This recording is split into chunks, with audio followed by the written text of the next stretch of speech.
ओम शांति। आज 13 जुलाई 2023 बाबा की साकार महावाक्य। प्यारे बाबा बोले, मीठे बच्चे, देह सहित सब कुछ भूल पूरा बेघर बनो। शिवपुरी और विष्णुपुरी से अपना बुद्धि योग लगाओ। प्रश्न है, किस बात में तुम बच्चों को बाप समान फ्रगदिल बनना है? उत्तर है, जैसे ही बाबा फ्रगदिल बन तुम बच्चों से कहपन ले तुम्हें विश्व की बादशाही देते हैं, ऐसे तुम्हें भी फ्रगदिल बनना है। जगह जगह पर गॉडली यूनिवर्सिटी खोल दो। 3-4 ने भी अच्छा पद पाया तो ओहो सौभाग्य। सपूत बन सतगुरु का सो करो। कभी भी किसी से पैसा आदि नहीं मांगो। गीत, बचपन के दिन भुला ना देना, आज हंसे कल रुला ना देना। ओम शांति। बच्चों को बहलाने के लिए ये सब गीत है।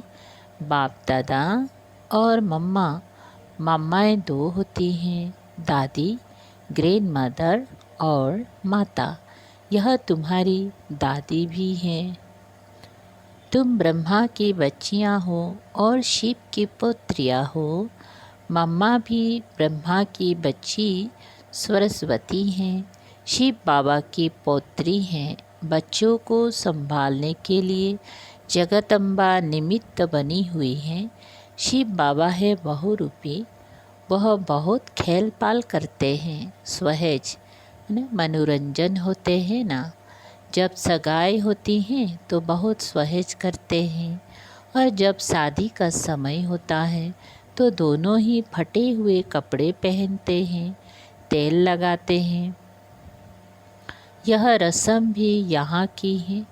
तुम बच्चों को भी बाबा समझाते हैं, पूरा बेघर बनना है, कुछ भी नहीं होगा तो सब कुछ मिल जाएगा। देह सहित कुछ भी ना रहे। शिवपुरी विष्णुपुरी तरफ ही बुद्धि योग लगाना है, और कोई चीज़ में आसक्ति नहीं हो। तो देखो, बाबा बच्चों को बहलाते हैं। यह भी बाबा के अनेक राज हैं। देखो, मीरा का कितना गायन है। लोक लाज खोए सिर्फ इस पवित्रता के कारण कितना नाम निकला है। उनको तो अमृत भी नहीं मिला, सिर्फ श्री कृष्ण से प्रीत थी। श्री कृष्णपुरी में जाऊंगी, इसीलिए 20 को छोड़ा। जैसे पति के पिछाड़े स्त्री सती बनती है ना, अब ऐसे तो नहीं। मेरा याद करते करते कृष्णपुरी में गई। मीरा को तो 500-700 बरस हुआ होगा। भक्तिन बहुत अच्छी थी, इसीलिए कोई अच्छे भक्त के घर जन्म लिया होगा। उनका समाचार कितना चला आता है। ये तो भक्त मीरा थी। तुम सच्ची ज्ञान मीराएँ बनती हो। तुम आए ही हो सूर्यवंशी चंद्रवंशी महारानी बनने के लिए। फल पहले अनपढ़े पढ़े के आगे भरी धुते हैं, परंतु महारानी तो बनेंगी ना। अगर बचपन को भूल हाथ छोड़ दिया, फिर तो कभी नहीं महारानी बनेंगी, और ही प्रजा में भी कम पद पाएंगी। बैकुंठ में तो आएंगी, परंतु कम पद। बाबा ने समझाया, भक्ति करने वालों से भी पूछना चाहिए कि तुम क्या चाहते हो, श्री कृष्ण की भक्ति क्यों करते हो। जरूर दिल होगी उनकी राजधानी में जाए, परंतु वहाँ जाएंगी कैसे। बहुत मनुष्य कहते हैं हमको शांति चाहिए, परंतु अशांति तो सारी दुनिया में है ना। तुम एक को शांति मिलने से क्या होगा। हम तुमको 21 जन्मों के लिए सदा सुखी बना सकते हैं। देवता इस भारत में ही सदा सुखी थे, अब वह राजधानी स्थापन हो रही है। यहाँ तो है ही माया का राज्य, शांति मिल नहीं सकती। शांति के लिए अलग जगह हैं, सुख के लिए अलग जगह हैं। सुखधाम माना सब सुखी, कोई एक भी दुखी नहीं रहता। और दुखधाम में फिर एक भी सुखी नहीं रहता। यथा राजा रानी तथा प्रजा, यहाँ सब दुखी ही दुखी हैं। सुखधाम में तो जानवर भी कभी दुखी नहीं होते। शांति की दुनिया अलग है, जिसको निर्वाण धाम कहते हैं। बुद्ध पार निर्वाण गया, परंतु गया कोई भी नहीं है। अगर खुद चला गया फिर क्या करके गया। सब दुखी ही दुखी हैं, सब लड़ रहे हैं। बर्मा शिलन बौद्धियों की हैं। वह भी कहते हैं हिंदू निकल जाए, सहन नहीं कर सकते। अब बाबा भी देखते हैं अनेक धर्म हो गए हैं तो सहन नहीं कर सकते हैं, इसलिए सबको एकदम निकाल देते हैं। सतयुग में सिर्फ एक धर्म रहता है। ये सब ज्ञान तुम बच्चों की बुद्धि में है। चित्र हाथ में उठाए वानप्रस्थियों की सर्विस करनी चाहिए। मंदिरों में घुस जाना चाहिए, उन्हों से जाकर चीट चैट करनी चाहिए। शंकर के आगे शिवलिंग दिखाते हैं तो जरूर वह शंकर से बड़ा हुआ ना। अगर शंकर भगवान का रूप है तो फिर उनके सामने शिवलिंग रखने की क्या दरकार है। यह सब सन्यासियों का फैलाव है। वो अपने को ब्रह्म ज्ञानी तत्व ज्ञानी कहलाते हैं।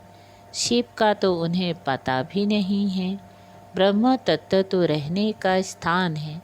वे तो ब्रह्मा और तत्व को एक नहीं मानते हैं।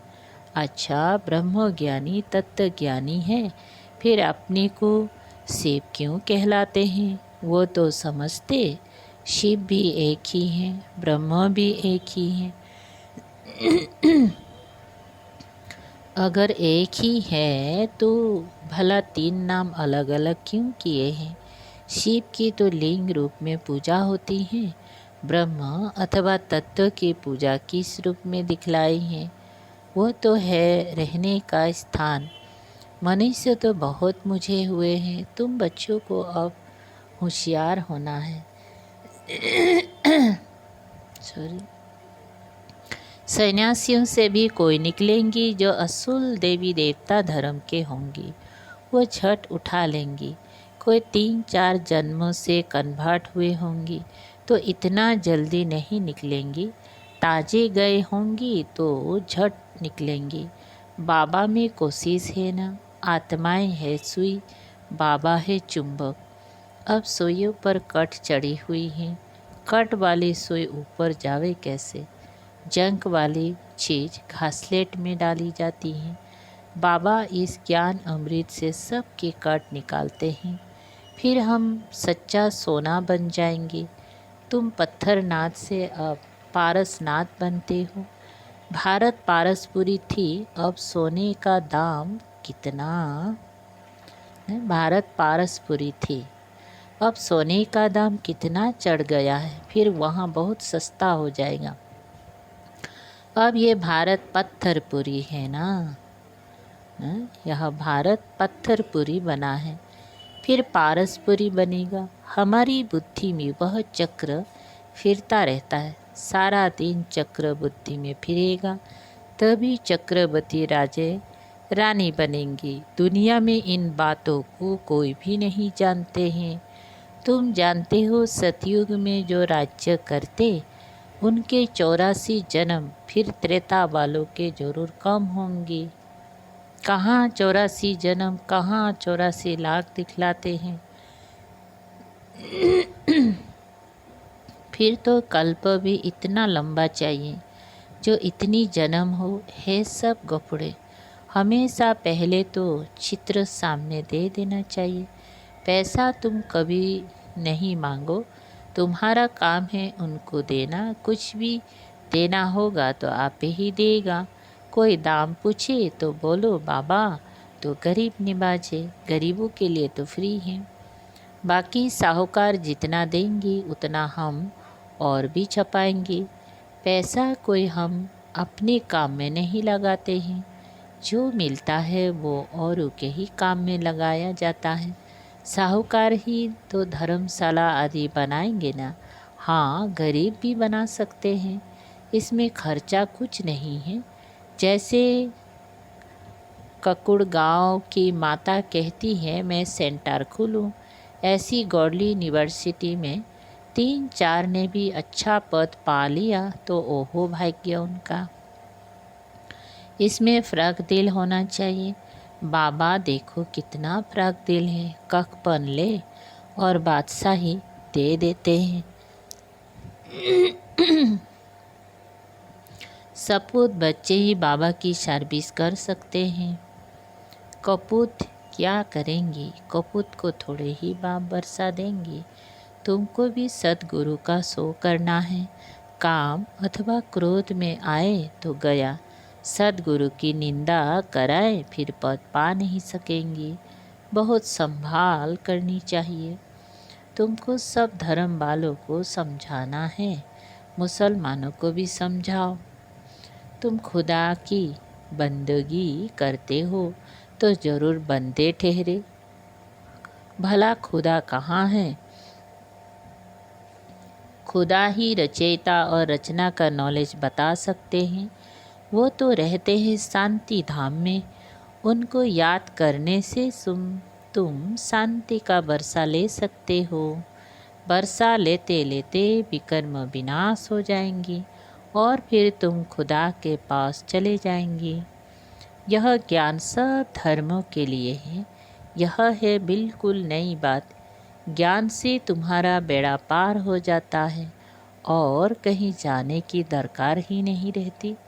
तो मीठे बच्चे, अब तुम स्वर्ग में चलते हो तो पवित्र जरूर बनना है।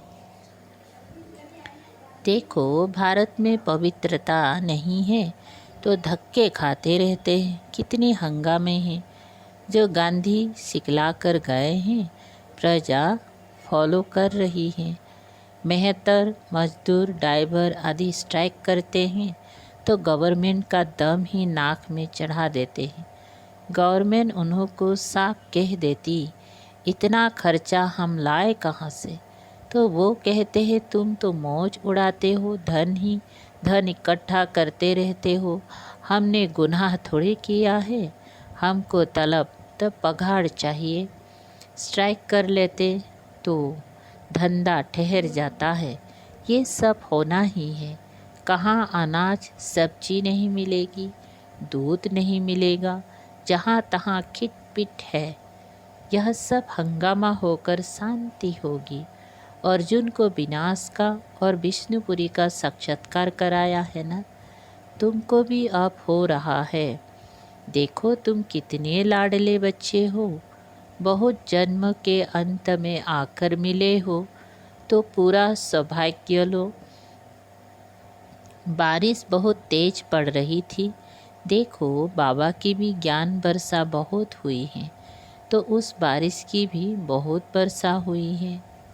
बारिश के लिए भी यज्ञ रचते हैं तो पीस के लिए भी यज्ञ रचते हैं। परंतु पीसफुल तो एक भगवान है। वो जब आवे तो शांति का ज्ञान देने वाला तो वही है ना। अच्छे बच्चे को टूलपुट कहा जाता है। मिठाई खिलाई जाती हैं, वह जिस्मानी मिठाई। यह है रूहानी मिठाई जो रूहानी बाप देते हैं। देही अभिमानी हो रहना बड़ी मंजिल है। इसमें मेहनत है। बाबा कहते 8 घंटा तो देही अभिमानी बनो, फिर भल शरीर निर्बाध काम भी करो। रात को जागो तो बहुत अच्छी लगन लगेगी। कमाई है ना। हे नींद को जीतने वाले बच्चे, मुझे श्वासों श्वास याद करो। विचार सागर मंथन करो। रात दिन जितना योग में रहेंगी विक्रम विनाश होंगी। जितना जितना ज्ञान का सिमरन करेंगी उतनी कमाई होगी। बाकी सर्विस तो बहुत है। बाबा से पूछेंगी तो बाबा कहेंगे बैठे रहो, आराम करो, इसमें पूछने की दरकार नहीं। बाबा ने लोक लाज कुल का कुछ ख्याल किया क्या? अरे बादशाही मिलती हैं, बाकी हाँ करके बाकी हाँ, हर एक का अपना अपना पार्ट है। फिर बाबा से पूछना है, हर एक को अपनी अपनी राय पूछनी है, क्योंकि हर एक का कर्म बंधन अलग है। पैसे हैं तो अलौकिक सर्विस में सफल करने हैं, बच्चों को महावीर बनना है। गाया भी हुआ है मेरा तो एक शिव बाबा, दूसरा ना कोई, वही सबका बाप है। शिव बाबा कहते हैं मैं सभी को वापिस ले जाने आया हूँ। बाप कहते हैं इस दुनिया में एक भी मनुष्य त्रिकालदर्शी आस्तिक नहीं है, सब नास्तिक हैं। बाप को ना जानने वाले, बाकी रिद्धि सिद्धि वाले बहुत हैं। माया भी कोई कम नहीं है, इस माया पर ही जीत पानी है। इसीलिए कवच पढ़ा रहे। कवच का अर्थ ही है मन मना भव। शिव बाबा को याद करो, देही अभिमानी बनो। इस अंतिम जन्म में तुम एक ही बार देही अभिमानी बनते हो, फिर सतयुग से कलयुग तक यह देही अभिमानी बनने की शिक्षा कोई देता ही नहीं। इस समय ही देही अभिमानी बनना पड़ता है, क्योंकि आप शरीर छोड़ मेरे पास आना है। देवता देही अभिमानी क्यों बने? उनको वापिस थोड़े ही जाना है। यह ज्ञान अभी तुमको मिलता है। तुम अशरीरी थे, फिर ये शरीर धारण कर पाठ बजाया, अब फिर शरीर छोड़ वापिस जाना है। अभी अवस्था को जमाना है, माया पर जीत पानी है। गृहस्थ व्यवहार में तो रहना है। हंस बगुले इकट्ठे रहते हैं तो विघ्न पड़ते हैं। असुरों की शितम भी बहुत सहन करने हैं। घर बैठे प्रण कर लेते हैं बाबा, कुछ भी हो जाए हम आपसे परसा तो जरूर लेंगे। कितने मार खाते हैं। ड्रामा अनुसार ये पाठ कल पहले भी चला था। जो बहुत शितम सहन करते हैं वही सौभाग्यशाली हैं। फिर भी आकर मिले हैं ना, उनकी प्रारब्ध तो बन गई ना। हाँ, इसमें मेहनत है। असुर से देवता बनना है। जब तक जीते हैं ज्ञान अमृत पीना ही है। बाबा नई नई बातें समझाते रहते हैं, युक्तियाँ बताते रहते हैं। इसको विचार सागर मंथन कहा जाता है। बुद्धि की मथानी चलानी चाहिए। रात को भी शिव बाबा को याद कर सो जाओ। सर्विस का शौक होगा तो उनको नींद थोड़ी आएंगी, ख्याल चलते रहेगा। इस पॉइंट पर क्या क्या समझावे। ज्ञान को अच्छी रीति अंदर घुटना है। जब ज्ञान घिसेंगी तभी रास तिलक लेने के लायक बनेंगी। जो तीखे तीखे बच्चे हैं उन्हों को फॉलो करना चाहिए। बड़ी ज़बरदस्त कमाई है। जिनके पास लाख करोड़ है वे सब खलास हो जाएंगी। थोड़ी टाइम में देखना क्या होता है, फिर मनुष्य जागेंगे। लड़ाई आदि की रिहर्सल होती रहेगी। अच्छा, मीठे मीठे सिकलदे बच्चों प्रति माता पिता बाप दादा का याद प्यार और गुड मॉर्निंग। रूहानी बाप की रूहानी बच्चों को नमस्ते। हम रूहानी बच्चों की रूहानी बाप दादा को याद प्यार गुड मॉर्निंग और नमस्ते। शुक्रिया बाबा। सार है एक, किसी भी चीज़ में आसक्ति नहीं रखनी है। देही अभिमानी होकर रहना है। याद का कवच सदा पहन कर रखना है। 2, नींद को जीत श्वासों श्वास बाप को याद करना है। ज्ञान का सिमरन कर कमाई जमा करनी है। बुद्धि की मथानी चलानी है। वरदान, सर्व शक्तिवान के साथ की अनुभूति द्वारा सर्व प्राप्तियों का अनुभव करने वाले तृप्त आत्मा भव। विस्तार, जहाँ सर्व शक्तिवान बाप है वहाँ सर्व प्राप्तियों का अनुभव स्वतः होता है। जैसे बीज है तो झाड़ समाया हुआ है, ऐसे सर्वशक्तिवान बाप का साथ है तो सदा मालामाल, सदा तृप्त, सदा संपन्न होंगी। कभी किसी बात में कमज़ोर नहीं होंगी, कभी कोई कंप्लेन नहीं करेंगी, सदा कंप्लीट क्या करे कैसे करे ये कंप्लेन नहीं, क्योंकि क्यों समाप्त जो सदा साथ रहते हैं वह चलेंगे भी साथ। स्लोगन, नैनों में जैसे नूर समाया हुआ है, ऐसे बुद्धि में शिव पिता की याद समाई हुई हो। ओम शांति। शुक्रिया बाबा।